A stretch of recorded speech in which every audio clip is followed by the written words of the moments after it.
네, 그 새로운 환경에서 좋은 환경에서 공부할 수 있도록 베풀어 주신 하나님의 은혜에 감사드립니다. 오늘은 저희 식구가 분리에 대해서 지금 계속 공부하고 있습니다. 저번에 저희가 이제 배운 데까지가 132페이지까지였습니다. 배우자 선택에서의 분리를 오늘 이제 공부하실 시간입니다. 우리가 분리가 무엇이냐?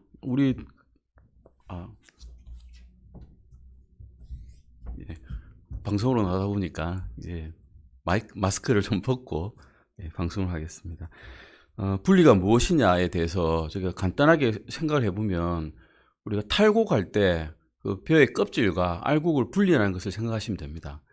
그게 분리가 돼야 벼 속에 알곡에 섞여 있는 뭐 먼지라든가 모래라든가 이런 것들을 다 분리해야 우리가 제대로 된 벼의 알곡을 얻고 그것을 먹어야 제대로 살아날 수가 있죠. 우리 그리스도인도 똑같이 말씀을 따라 들을 때 엉뚱한 말씀, 전혀 예수님이 포함되지 않은 복음을 듣는 것이 아니라 제대로 구분해서 분리해서 들어야 우리의 영이 더욱더 윤택해지고 성장해 나갈 수 있는 것입니다. 지금은 저희가 이제 배우자 선택에서 분리과를 보고자 합니다. 고린도후서 6장 14절 잠깐 보시면 됩니다. 고린도후서 6장 14절 찾아보시겠습니다. 고린도후서 6장 14절입니다. 고린도후서 6장 14절 찾으셨으면 고린도후서 6장 14절 한번 읽어보시겠습니다. 같이 읽으십시오. 같이 읽으시겠습니다. 6장 14절입니다. 같이 읽겠습니다. 너희는 믿지 않는 자들과 공평하지 않게 멍에를 같이 매지 말라. 의가 불의와 무슨 사귐을 갖겠느냐. 빛이 어둠과 무슨 친교를 나누겠느냐라고 말씀하고 계십니다. 믿지 않는 자들과 공평하게 멍에를 같이 맺지 말라고 하는데 멍에가 무엇입니까? 우리가 농사를 예전에 지을 때는 경운기라든가 트랙터가 없었기 때문에 소를 가지고 농사를 지었죠. 가래지를 하고 쟁기를 끌었는데 멍에를 하나 혼자서 소가 끌면 힘들기 때문에 두 마리가 끄는 경우가 있습니다. 두 마리가 끄는 경우라면 그 두 마리가 같이 공평하게 같이 이제 진행되게 일을 하기 위해서는 나무 막대기 같은 것을 소와 소끼리 연결시켜 놓습니다. 그게 이제 멍에죠. 멍에를 가지고 쭉 메고 나가는데 만약에 일을 할 때 소와 소가 아니라 소와 나귀를 매면 어떻게 되겠습니까? 아니면 소와 조금 큰 개하고 멍에를 매게 하면 어떻게 되겠습니까?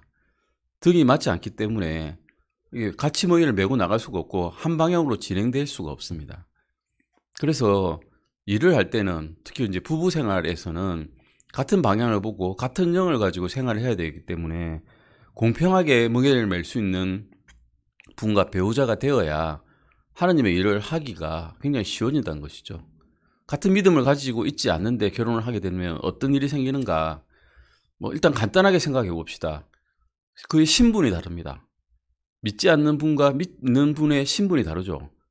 믿지 않는 분은 좀 말하기 그렇지만 이 세상적으로 볼 때는 마귀의 자식입니다. 아직까지는. 믿기 전까지는. 믿은 사람은 어떻습니까? 신분적으로 믿은 그 순간 이제 하나님의 자녀입니다. 믿지 않는 사람과 믿는 자가 결혼을 하게 되면 하나님의 아들과 마귀의 자식이 결혼하게 되는 그런 이상한 일이 생기게 되는 거죠. 물론 그 뒤에 믿게 되면 정말 좋은 일이죠. 근데 확률적으로 볼 때 그런 일이 잘 일어나느냐? 사실 잘 일어나지는 않습니다. 오히려 믿지 않는 사람에게 믿는 사람이 끌려가게 되는 일이 더 많죠. 믿는 여자분과 믿지 않는 남자분이 결혼하면 어떻게 보면 남자가 믿는 여자분에게, 그러니까 아내에게 끌려갈 수가 있습니다. 근데 믿지 않는 여자와 믿는 남자가 결혼하면 거의 90% 이상 남자마저도 믿음을 잃어버리게 되죠. 그런 경우가 진짜 많다는 겁니다. 그래서 만약 성경대로 가르치는 분이 만약에 이 조언을 받게 된다면, 믿지 않는 분과 믿는 분의 결합에 대해서 조언을 구하고자 하게 된다면 성경적으로 말할 수밖에 없습니다. 그러면 어떻게 말하겠습니까? 믿는 분끼리 결혼하십시오 하는 게 어쩔 수 없이 그렇게 하게 될 수밖에 없다는 겁니다. 왜냐하면 성경에 그렇게 나와 있으니까. 하지만 떨어지십시오 할 수는 없는 겁니다. 그건 하나님께서 어떻게 일하실지 우리는 아무도 모르기 때문입니다. 하지만 가능하면 믿는 분과 믿는 분끼리의 결혼이 아주 수월하게 하나님께서 인도하시는 대로 수월하게 일이 진행될 것이란 겁니다. 그래서 고린도후서 6장 14절에서 그리스도인에게는 믿지 않는 자들과 더불어 공평하게 멍에를 같이 매지 말라라고 경고를 하고 있습니다. 이 원리가 가장 중요하게 적용되는 영역이 결혼이라는 것이죠. 그리스도인 청년이 구원받지 않은 사람과 데이트를 하는 것이 잘못이고 위험한 일이라고 성경에서는 말하고 있습니다. 근데 그 위의 일을 하나님께서 어떻게 작정하실지는 우리는 알지 못하지만 확률적으로 경험상 그리스도인과 그리스도인이 결혼하는 것이 상당히 안전하고 확률적으로 높은 비율로 그리스도인의 생활을 유지하기가 좋다는 것이죠. 청년들에게는 당신이 결혼하기를 원하고 있다면 먼저 하나님께서 당신을 위해 선택해 주신 동반자를 주시도록 기도로 먼저 구해야 됩니다. 그리고 난 다음에 부모님과 교회로부터 또는 다른 동일한 믿음과 질서를 가지고 있는 다른 침례교회에서 하나님의 응답을 찾아보시는 것이 순리라는 것이죠. 그 다음은 종교적인 문제에서 불립니다. 종교적인 문제는 우리가 요즘에 종교 일치 운동이라 그래가지고 같은 믿음이라고 하고는 있는데 서로 다른 교리를 가지고 있는 교회끼리의 통합, 또는 심지어는 교회와 절거의 통합, 교회와 가톨릭의 통합, 교회와 아주 얼토당토하는 토속신앙과의 통합을 주장하고 있는 사람이 있습니다. 어떤 논리인가 하면 산에 정상이 있는데 정상으로 가는 길은 여러 길 갈래가 아니겠느냐, 결국 그 끝에 도달하면 정상에 똑같이 도달하지 않겠느냐라는 이런 희한한 논리를 가지고 접근하고 있습니다. 분명히 예수님께서는 다른 복음, 바울도 다른 복음에 대해서 굉장히 경고를 하고 있습니다. 예수님만이 구원의 길이고 그 외의 길은 없다라고 분명히 말씀하고 계신데도 불구하고 교회에 다닌다는 사람이, 교회 하나님을 믿고 있다는 사람이 예수님을 나의 구원자로 받아들였다고 하는 목사님들이 교회 일치 운동을 하고 있습니다. 통합 종교의 길을 하고 있는 거죠. 종교 통합이 이렇게 해서 일어나고 있습니다. 실제로 그런 운동을 하고 계신 분들이 많습니다. 그래서 교회가 교회답지 않은 일들을 지금 하고 있는 경우가 많다는 것이죠. 그래서 우리는 성경 말씀을 통해서 이것이 정확하게 분리되어야 된다는 것을 알아야 됩니다.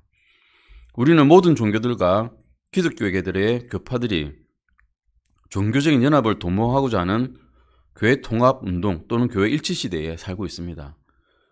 성경을 믿는 침례 성도들이 세계 교회 협의회와 입장을 같이 하기를 거절하거나 침례 신앙을 갖지 않는 신앙적인 그룹들과 교제하기를 거절할 때, 혹 동일한 믿음을 가지지 않은 다른 침례 성도들과 함께 일하는 것을 거절할 때 뭐라고 우리가 불리는 줄 아십니까?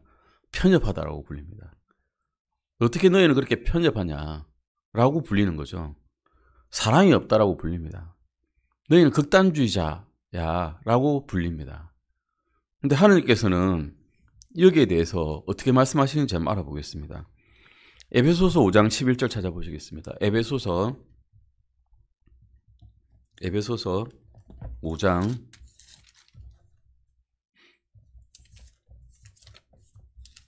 11절입니다. 에베소서 5장 11절 말씀입니다. 네, 같이 읽으시겠습니다. 열매 없는 어둠의 일들에 참여하지 말고 도리어 그것들을 책망하라라고 말씀하고 계십니다. 열매 없는 어둠의 일들이 무엇입니까? 공산주의들, 종교 통합하자는 통합주의자들, 이런 자들의 열매 없는 어둠의 일이라는 것입니다. 우리가 그 성경을 구약 성경부터 신약 성경까지 쭉 봤을 때 하나님께서는 분리하는 것을 좋아하신다는 걸 알고 계시죠? 우리 노아의 홍수에서 살아남은 사람은 8혼하고 정일한 동물들, 짐승들밖에 없지 않았습니까? 그 혼탁한 세상에서 하나님께서는 이렇게 분리하셨습니다. 그리고 이스라엘의 12지파들도 자신들의 거주지가 분명히 나눠져 있었습니다. 유다 지파와 베냐민 지파가 같이 안 살았습니다. 르우벤 지파, 유다 지파, 단 지파들 다 자기들이 살 곳이 정해져 있었습니다. 그리고 사도행전 말씀이나 베드로 말씀에도, 베드로전서 말씀에도 사람의 사는 곳은 경계가 정해져 있다라고 분명히 말씀하고 계십니다. 경계를 왜 정해 놓으셨을까요? 바벨탑 사건을 보면 알게 됩니다. 사람들이 지면에 흩어져서 널리 번성하고 하는 하나님의 말씀을 어기고 우리가 여기서 모이자, 우리의 힘으로 하나님의 일보다 더한 것을 할 수 있다라고 이렇게 모였을 때 하나님을 거역하고 반역하는 일만 생기지 하나님의 도움을 구하는 일이 생기지가 않는 것입니다. 그래서 주님께서는 거주지를 나누시고 각자 흩어놓으시고 사람이 고독할 때 그 세상의 자연 만물을 보면서 하나님을 찾게 되는 일들을 바라고 계셨다는 거죠. 그래서 이렇게 분리가 돼야 된다는 것입니다. 정결하게 분리가 되는 것입니다. 그런데 더럽게 분리가 되는 게 아닙니다. 정결한 마음으로 하나님을 찾는 마음으로 하나님의 말씀에 따라 살는 그런 사람들이 되도록 주님께서는 바라고 계십니다.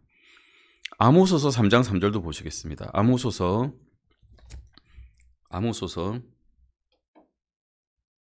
3장 3절입니다. 아모스서 3장 3절 같이 읽어보실까요? 아모스서 3장 3절 찾으셨으면 같이 읽으시겠습니다. 두 사람이 합의하지 않았는데 함께 걸을 수 있느냐? 같이 걸어가려고 합의를 해야 같이 걷는 거죠. 아니면 한 사람 앞에 가고 한 사람 뒤에 가는 거죠. 우리가 종교통합에 합의하지 않았는데 종교통합에 얼떨결에 들어갔다라고 말할 수 없습니다. 나는 전혀 그 동의한 적이 없다 하면서 같이 걷고 같은 교리를 가지고 살고 있다면 우리는 그와 동의한 겁니다. 주위에서 하나님의 말씀을 읽고 우리가 어떻게 살고 있는지 계속 뒤돌아보면서 내 자신을 점검하지 않으면 이런 사상에 빠져들게 됩니다. 그러니까 자기도 모르게 합의하는 일이 있다는 것은 있을 수 없다는 겁니다. 내가 합의했기 때문에 그들과 같이 걷고 있는 것이죠. 그래서 항상 자기를 살펴야 됩니다. 내가 이 사탄의 세력에 합의하고 있는지 아닌지를 알아보고 있어야 됩니다. 요한2서 9절 10절도 보실까요? 요한2서 9절 10절입니다. 요한2서입니다. 9절 10절 말씀 찾아보시겠습니다. 요한2서 9절 10절입니다. 찾으셨으면 같이 읽으시겠습니다. 누구든지 범법하며 그리스도의 교리 안에 거하지 아니하는 자에게는 하나님이 없고 그리스도의 교리 안에 거하는 자에게는 아버지 아들이 둘 다 있느니라. 어떤 사람이 너희에게 오면서 이 교리를 가져오지 아니하거든 그를 너희 집에 받아들이지 말고 그에게 축복 인사도 하지 말라. 축복 인사도 하지 말라는 말은 뭡니까? 거들떠도 보지 말라는 거죠.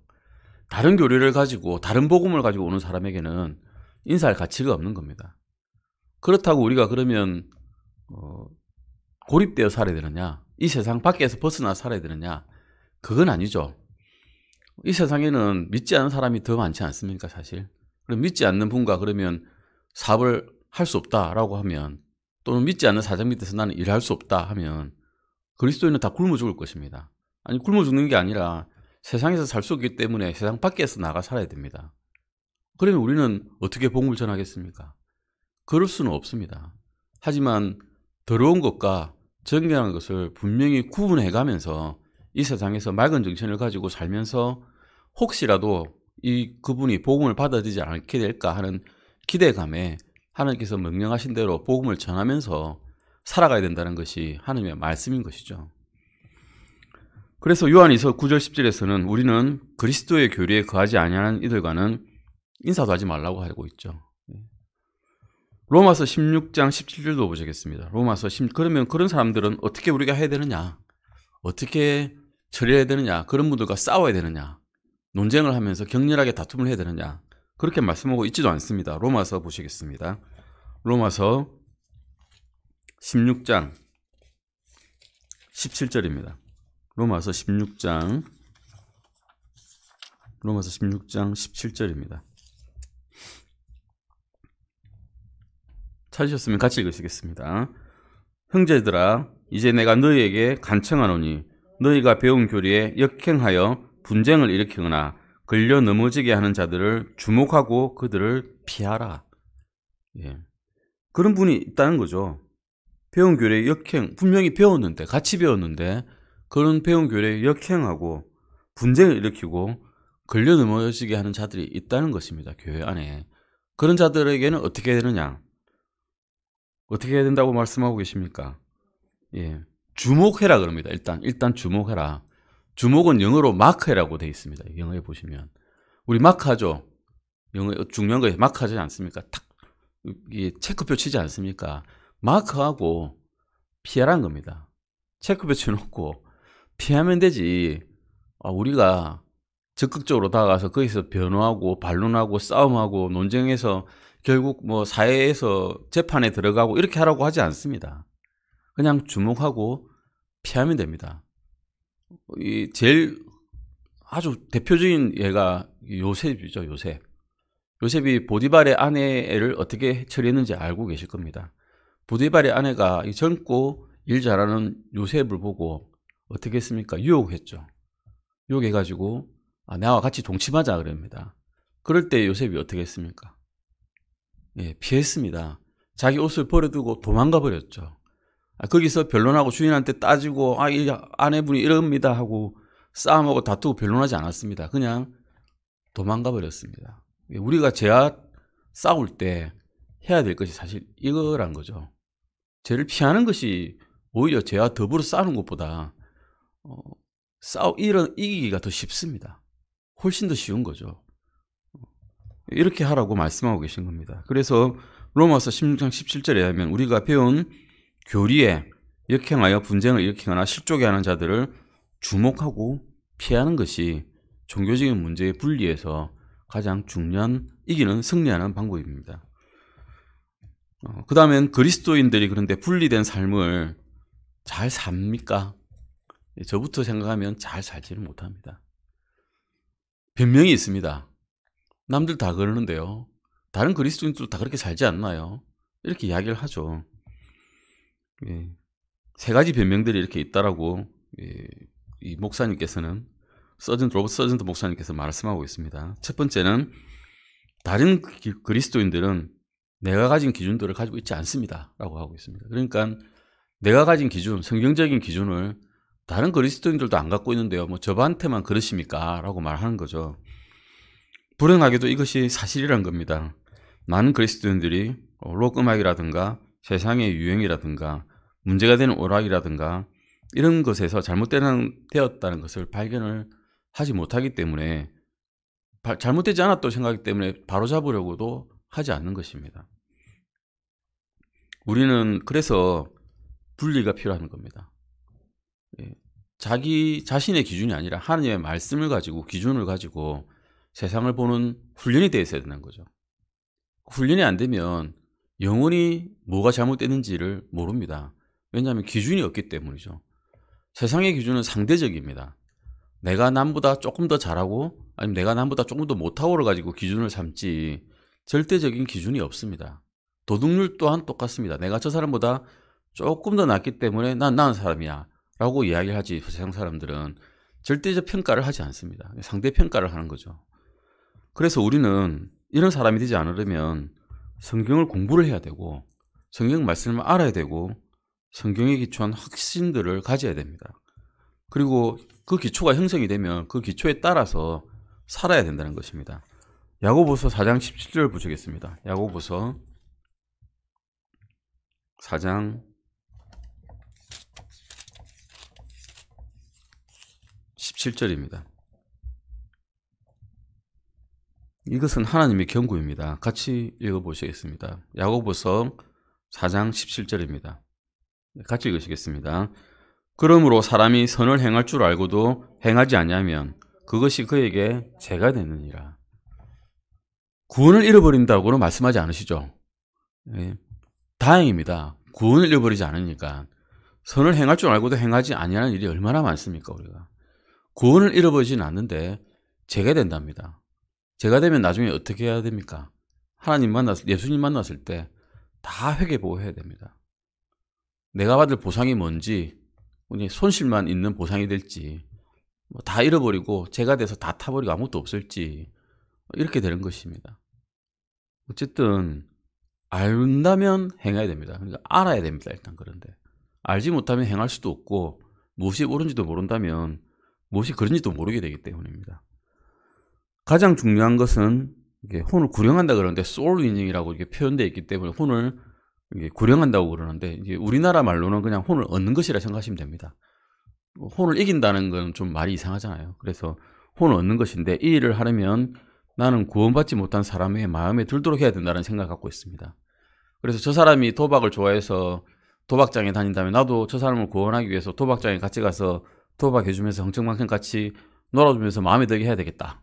저 사람이 술을 정말 좋아하는데 저 사람 구원시키기 위해서 내가 술을 같이 마셔주면서 저 사람 마음에 들게 해야 되겠다 라고 생각한다면 이게 올바른 그리스도인의 자세일까요? 네, 그럴 수 없다는 것이죠. 우리는 사람을 기쁘게 하는 사람이 아니라 우리의 생활 자체가 주님을 기쁘게 하기 위해 사는 사람입니다. 우리가 사는 것은 우리는 죽었습니다. 사실은 이제는 우리의 몸은 주 예수 그리스도를 믿은 그 순간 주 예수님께서 십자가에 달리시는 것처럼 우리의 몸을 십자가에 못 박은 사람들입니다. 더 이상 내가 사는 것이 아니고 우리 안에 예수님이 사는 사람이 돼야 되는데 옛 습관을 못 버리고 옛 습관대로 산다면 이것은 이제 사람을 기쁘게 하는 일대로 사는 거죠. 결코 주님을 기쁘게 할 수가 없는 것입니다. 정의를 이루려고 잘못을 행하는 것. 우리 이런 사람 많습니다. 사이비에 이런 사람 많죠. 예전에 우리 그 구원파들 이런 일 많이 했습니다. 다단계 했죠. 다단계 하면서 사기치고 거짓말하고 다른 사람을 가두고 매질하고 이런 일을 하면서 이건 주님을 위한 일이야 하고 기도를 한답니다. 결과적으로 어떻게 됐습니까? 다른 사람에게도 놀림을 받았습니다. 조롱을 받았습니다. 주님을 위한 일이 아니라 자신을 배를 위한 일들을 하는 겁니다. 그런데 그것을 깨닫지도 못하고 알지도 못하고 사이비에 빠져가지고 이건 주님을 기쁘게 하는 일이라고 생각한 거죠. 이러면 안 되는 것입니다. 데살로니가 5장 22절 보시겠습니다. 데살로니가 전서 5장 22절입니다. 데살로니가 전서 5장 22절입니다. 아주 간단한 표현입니다. 5장 22절. 간단한 말씀이죠. 간단한 말씀인데 잘 지키지 못하는 말씀입니다. 같이 읽으시겠습니다. 모든 모양의 악을 삼가라. 피하라는 거죠. abstain from all appearance of evil 해가지고 악이 있는데 안에 보니까 진정한 악 같지도 않아요. 그냥 모양만 악이에요. 이래도 따라하지 말란 겁니다. 모양 자체를 피하란 거죠. 근처도 가지 말란 겁니다. 사실은 이 말씀은 흰 거짓말도 하지 말란 거죠.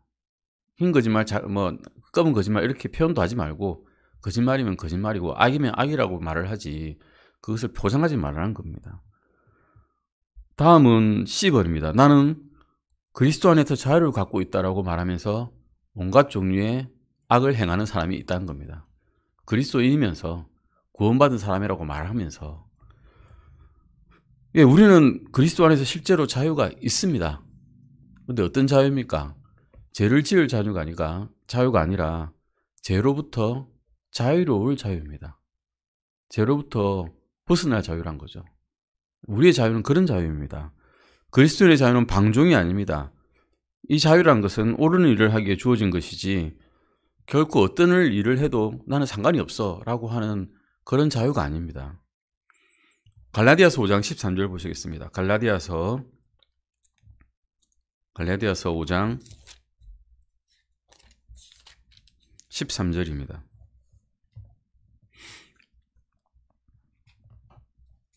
갈라디아서 5장 13절 말씀입니다.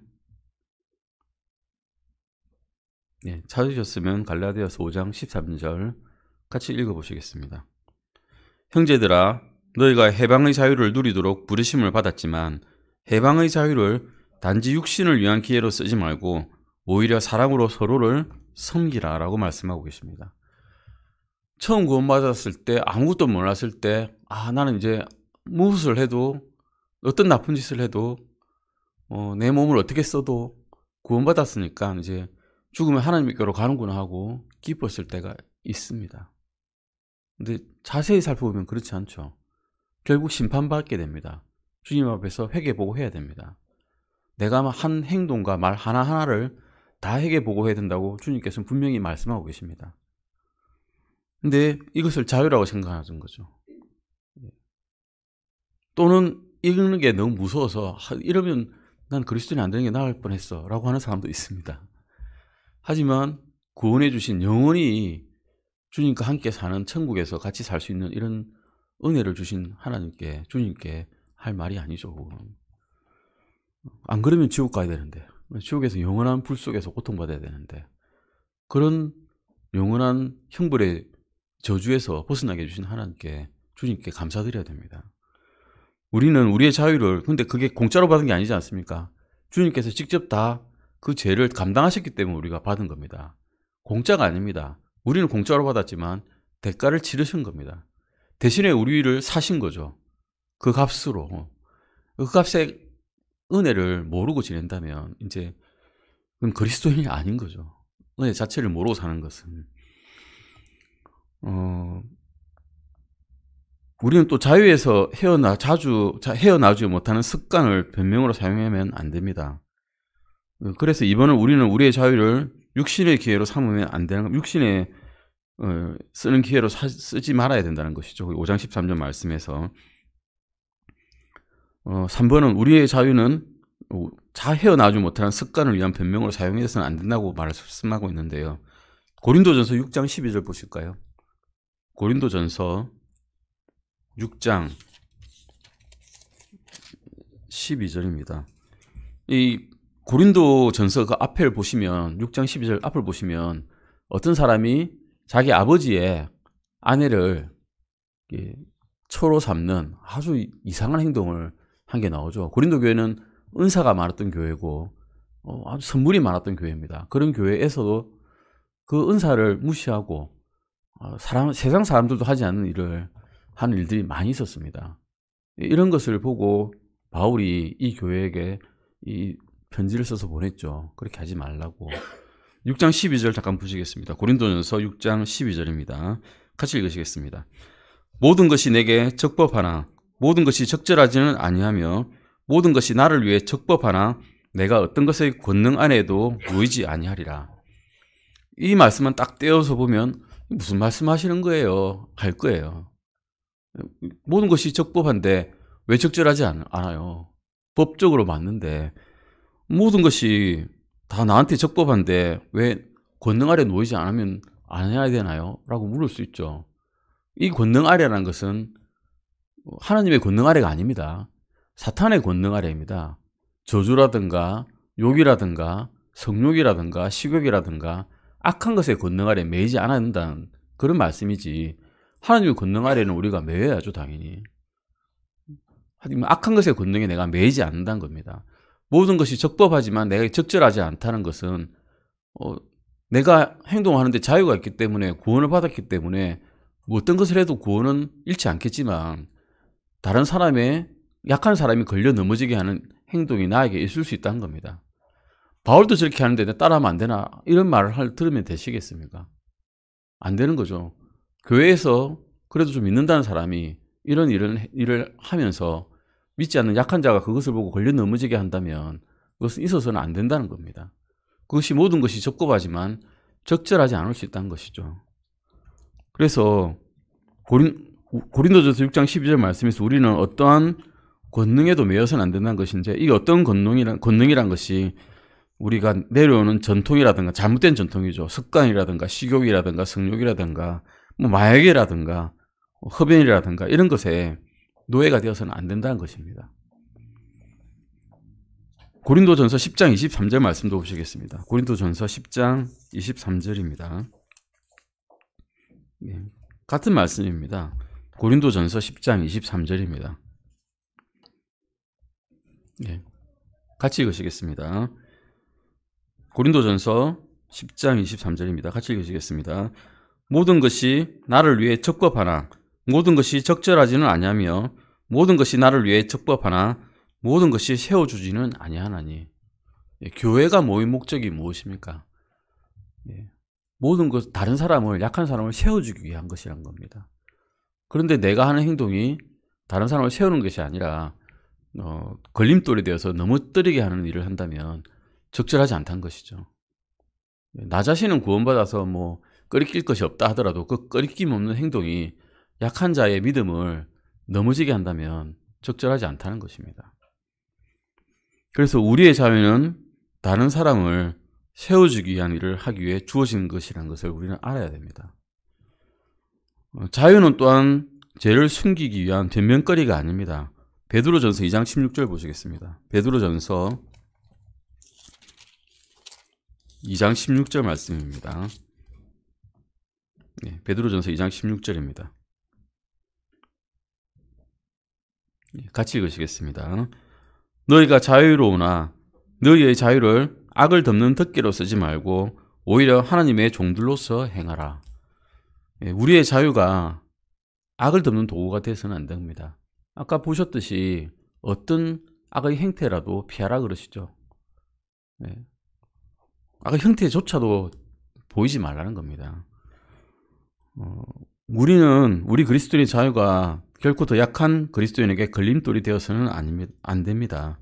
고린도전서 8장 9절도 보시겠습니다. 고린도전서 8장 9절입니다. 고린도전서 8장 9절 말씀입니다. 같이 읽으시겠습니다. 다만 너희의 이 자유가 약한 자들에게 결코 걸림돌이 되지 않도록 조심하라.